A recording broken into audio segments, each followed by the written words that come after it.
तो नियम कानून जो बनाए गए हैं उनका ध्यान रखें, अपनी सरकार में विश्वास रखें। युवाओं को ये पता चल गया कि अब हमें पढ़ना पड़ेगा नौकरी के लिए। बाप बेटों ने रोहतक और झज्जर की किलाबंदी कर रखी है, तारबंदी जिसको हम बोलते हैं वो। नमस्कार जी, मैं धनराजा लात आ चुका हूँ झज्जर में। जैसा कि तस्वीर हम देख पा रहे हैं, हमारे साथ संदीप चौहान जी जुड़ चुके हैं। संदीप चौहान झज्जर शहरी मंडल से अध्यक्ष भी हैं। तो नमस्कार संदीप जी। संदीप चौहान जी, आपको सबसे पहले हार्दिक बधाई यहाँ से झज्जर शहरी मंडल का अध्यक्ष बनाए जाने की बहुत बहुत धन्यवाद। आप मंडल के अध्यक्ष बने हो, तो सबसे पहले क्या कार्यनीति रहेगी, क्या करवाना चाहोगे? एक बार हमारे दर्शकों को बताइए किस प्रकार क्या कुछ करोगे।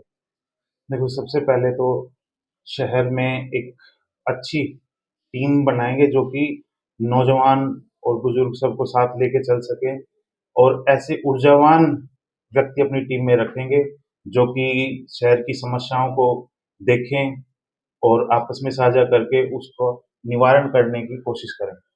जो भी हमें समस्या दिखाई देगी शहर में, उसका निवारण जल्दी से जल्दी कराने की कोशिश करेंगे। बताइए, आपके नजरिए से क्या लगता है झज्जर की विधानसभा के अंदर हार का क्या कारण है? झज्जर विधानसभा की हार का कारण मुख्य तौर पर यही है कि मीडिया में काफ़ी हाइप हो गया था कि भई कांग्रेस सरकार आ रही है। कांग्रेस सरकार नहीं, यहाँ पे था हुड्डा सरकार आ रही है। देखिए, हुड्डा और भूपेंद्र सिंह हुड्डा और दीपेंद्र हुड्डा, दोनों बाप बेटों ने रोहतक और झज्जर की किलाबंदी कर रखी है, तारबंदी जिसको हम बोलते हैं वो कर रखी है। और उसी का इफ़ेक्ट था कि झज्जर में लोगों को ये लगा कि अब की बार कांग्रेस सरकार नहीं आ रही थी, हुड्डा सरकार है। और यहाँ के लोग हुड्डा को ये समझ रहे थे कि भाई फिर ये हुड्डा भ्रांति दूर हमारा भी नहीं। कर सकते थे, आप लोगों के बीच में जा सकते थे, उनको मोटिवेट कर सकते थे, उनको समझा सकते थे कि ये इस प्रकार की कोई है नहीं, यहाँ भाजपा आ रही है, ये इस प्रकार के आपने काम नहीं किए। कोशिश की है, ऐसा नहीं है कि नहीं की। संगठन अपनी तरफ से पूरी कोशिश करता है और कुछ हद तक हम कामयाब भी हुए थे।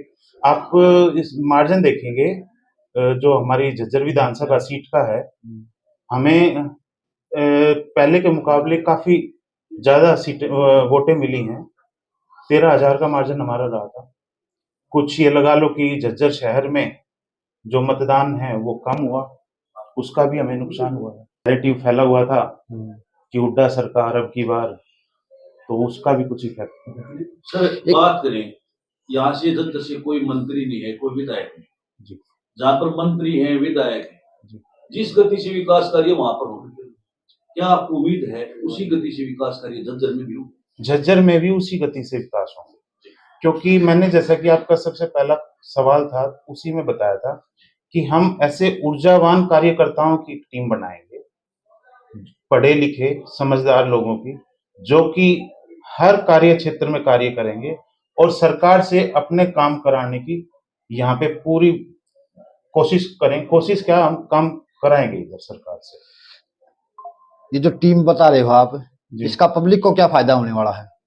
सीधे तौर पे पब्लिक को ही फायदा होगा, क्योंकि अच्छे लोग होंगे, ऊर्जावान कार्यकर्ता होंगे, लोगों की जो समस्याएं हैं उनका निवारण करने में सबसे पहले वो टीम बड़ी अहम भूमिका निभाएगी। आपके मंडल के अंदर जी, जो जो समस्याएं हैं, जी। सबसे पहले उस समस्याओं के बारे में हमारे दर्शकों का अवगत कराएं। देखो, अभी तो मैं फौरी तौर पे थोड़ा बहुत बता सकता हूँ, क्योंकि क्या समस्या है अभी आने वाले समय में देखेंगे कि भाई शहर में और क्या क्या समस्याएं, हमारे मंडल में क्या समस्याएं, उन पे पूरा होमवर्क करके उसके बाद में इस पे सारा कार्य किया जाएगा। शहरी साहब का कार्यकाल, सीएम साहब का 56 दिन का कार्यकाल, जी, 56 दिन में कार्यकाल में विकास में खूब तेजी है।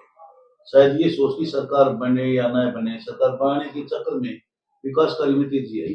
तो क्या आपको उम्मीद है, अब जैसे सरकार बन चुकी है, तीसरी बार बन चुकी है, आपको उम्मीद है जिस गति से विकास कार्य 56 दिनों में हुए उसी गति से विकास कार्य अभी जारी होंगे? देखिए, आपको एक एग्जाम्पल तो सैनी साहब के शपथ ग्रहण से पहले ही मिल गया। जी जी।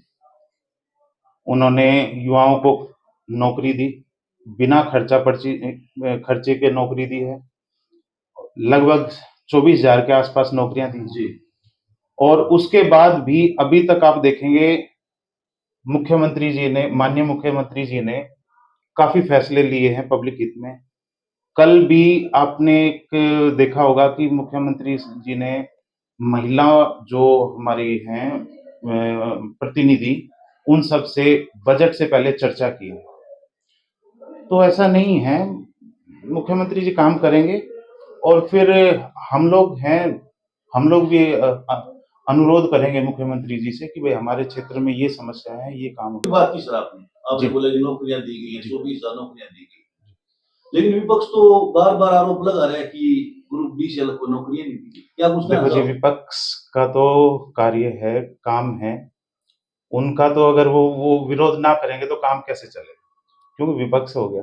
दूसरी बात ये है कि ठीक है, ग्रुप डी की है, ग्रुप सी की भी है, ऐसी बात नहीं, और भी नौकरियां आएंगी और जो युवा पढ़ेगा उसको नौकरी मिलेगी। आपको भी पता हो, अभी है कि देखो, पहले कुछ दूसरा सिस्टम था नौकरियों के लिए कि भाई उसके पास चले जाओ, वो पैसे जी। लेगा, वो। अभी यहाँ पे क्या है, युवाओं को ये पता चल गया कि अब हमें पढ़ना पड़ेगा नौकरी के लिए।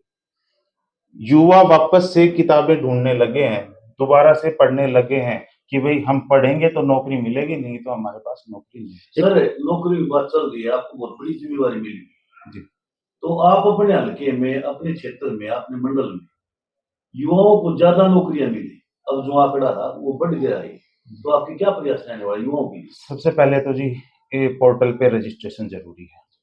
आपको इस चीज का ज्ञात होगा आपको कि भाई ये जो रजिस्ट्रेशन है पोर्टल पे, उसी के थ्रू अब नौकरियां मिलेंगी। जी। तो जो युवा रजिस्टर्ड नहीं है, हमारी पहल ये रहेगी उसको रजिस्टर्ड कराएं, और जो भी आगे हमें मौके मिलेंगे तो उसमें युवाओं को अवगत कराएंगे कि भाई आपके लिए ये मौका है, और उस हिसाब से उनको आगे गाइड किया जाएगा। एक जो परिवार पहचान पत्र के अंदर जो खामियां हैं, वो कहीं ना कहीं हाई कोर्ट ने मान रहा है कि इस परिवार पहचान पत्र के अंदर बहुत सी ऐसी खामियां हैं और कहीं ना कहीं जनता के लिए परेशानी का कारण भी बन चुकी हैं। तो यहाँ तक कि हाईकोर्ट ने बोल दिया कि इसको कुछ समय के लिए जो नॉर्मल खामियां उनको तुरंत समाधान किया जाए। तो आप क्या मानते हो, क्या ये परिवार पहचान पत्र में इतनी खामियां हैं और जिनका समाधान क्यों नहीं कर पा रही सरकार? देखो जी, सरकार इस दिशा में पूरे पूरे अपने कार्य कर रही है, कदम उठाए हैं।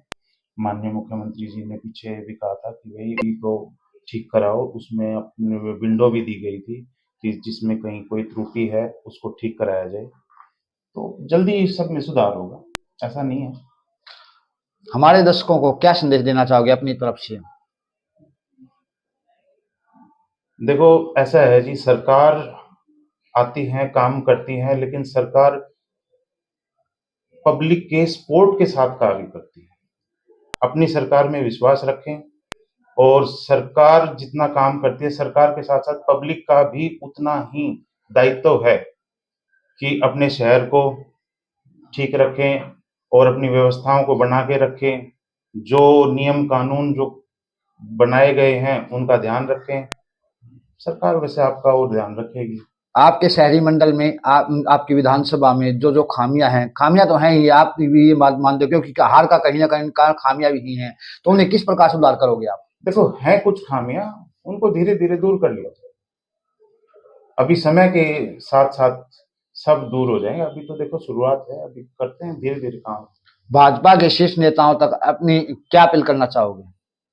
भाजपा के शीर्ष नेताओं से यही है कि जी, जो हम आपके सामने डिमांड रखें, अपने बातें रखें, अपने मंडल की, अपने आसपास की और जनता के हित की, उन कार्यों का जल्दी से जल्दी हमारा समाधान हो जाए।